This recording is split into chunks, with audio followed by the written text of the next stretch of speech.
Inay, para sa ito. Happy birthday to you. Happy birthday to you. Happy birthday, happy birthday. Happy birthday, Inay. Maligayang kaarawan sa iyo, minamahal kong ina.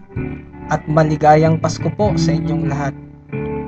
Ang wish ko para sa iyo, yung mga pangarap mo hindi lamang para sa amin na iyong mga anak, kundi lalong higit para sa sarili mo ay ganap na magkaroon ng katuparan.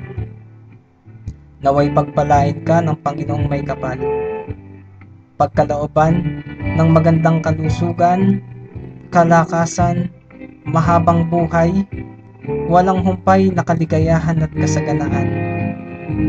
Nagpapasalamat ako sa iyo, Inay, kasi kahit matigas ang ulo ko, palagi kang nandyan sa oras na kailangan kita. Nais kong malaman mo na mahal kita, Inay. Ingat ka po palagi dyan. Miss na miss ko na po kayong lahat. Assalamualaikum warahmatullahi wabarakatuh.